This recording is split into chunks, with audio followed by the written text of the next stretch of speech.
Bismillahirrahmanirrahim. Assalamualaikum warahmatullahi wabarakatuh. Selamat pagi semuanya, Bapak harap anak-anak sekalian dalam keadaan yang baik, sehat, sehingga dapat menerima pembelajaran pada pagi hari ini dengan lancar, baik, dan mendapatkan ilmu yang bermanfaat bagi kita semuanya.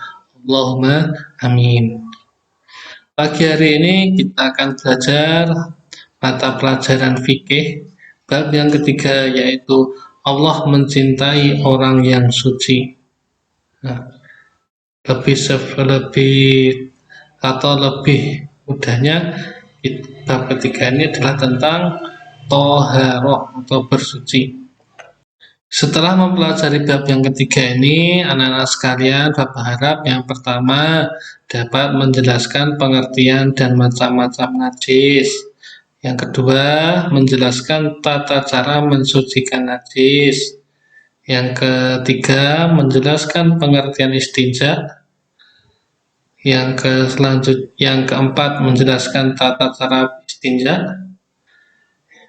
Nah, itu indikator atau tujuan atau output yang harus kita dapatkan setelah mempelajari materi ini.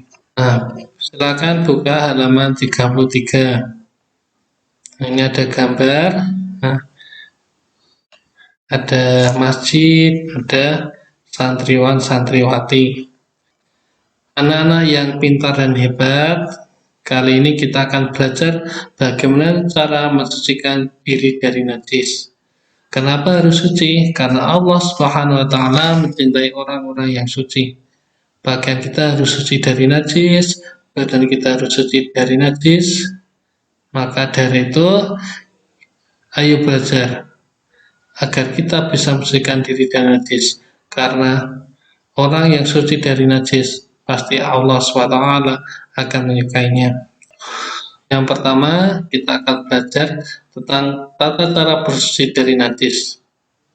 Nah, apa itu najis? Nah, pertanyaannya ini. Apa itu najis? Nah, najis adalah kotoran yang harus segera disucikan. Jadi, kotoran yang harus segera disucikan. Contohnya, air pipis, kotoran manusia, kotoran ayam, kotoran burung, kotoran kambing, kotoran sapi, muntah-muntahan, darah, dan lain sebagainya.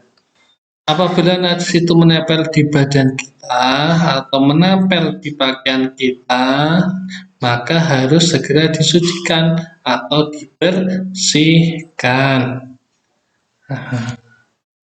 Jika kita sholat sedangkan pakaian kita terkena najis, misalnya jika celana kita yang kita gunakan ketika sholat terkena cipratan air pipis, maka sholatnya tidak sah. Wajib mengulangi dan mengganti celana yang bersih dan suci. Pakaian yang kita gunakan ketika sholat haruslah suci dan tidak terkena najis. Nanti najis adalah kotoran yang harus dibersihkan. Yang kedua, apa itu macam-macam najis? Kita akan belajar tentang macam-macam najis. Di sini ada lagu halaman 36, ada teks lagu macam-macam najis dengan irama naik-naik ke puncak gunung. Saya coba nyanyikan ya. Najis, najis itu kotoran, wajib kita sucikan. Ada 3 macam najis, ringan, sedang, dan berat. Najis ringan, pipis bayi lagi yang belum makan selain ASI. Najis berat, anjing dan babi, selainnya najis sedang. Itu macam-macam najis ya. Jadi macam-macam najis ada 3 ya, ada ringan, ada sedang, dan berat. Jadi najis dibagi 3. Yang pertama najis ringan, itu najis ringan adalah air pipis bayi laki-laki, jadi air pipis bayi laki yang belum makan selain ASI, atau sebelum yang masih makan atau minumnya cuma ASI saja. Najis berat adalah anjing dan babi. Nah, selainnya itu najis sedang, itu adalah macam-macam najis. Bagaimana cara mensucikannya? Nah, ini jenis-jenis najis di halaman 37. Yang pertama najis ringan, yaitu najis yang cara mensucikannya dengan memercikkan air pada benda yang terkena najis. Setelah najis tersebut dihilangkan terlebih dahulu.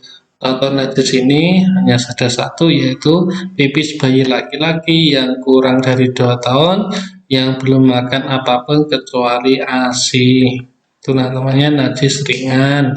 Yang kedua ada najis sedang atau najis pertengahan, yaitu najis yang cara mensucikannya dengan membasuhkan air pada benda yang terkena najis ya, sampai rasa warna dan baunya hilang, dicuci dengan air ya, sehingga hilang najisnya. Contohnya air pipis, muntah-muntahan, darah, nanah, atau kotoran manusia, atau kotoran binatang selain anjing dan babi, dan lain sebagainya. Yang ketiga ada najis berat, yaitu najis yang cara mensucikannya dengan membasuhkan sebanyak 7 kali basuhan. Salah satunya dicampur dengan tanah. Contohnya bersentuhan dengan anjing dan babi atau air liur anjing dan babi. Itu adalah macam-macam najis dan cara mensucikannya. Mungkin untuk pagi hari ini materinya cukup sekian. Nanti saya berikan materi ringkasan, silahkan nanti ditulis di buku kalian masing-masing. Setelah kalian tulis, silahkan difoto dan dikirimkan ke Bapak lewat WA. Mungkin itu saja dari saya. Dan kurang lebih maaf, kita akhiri. Assalamualaikum warahmatullahi wabarakatuh.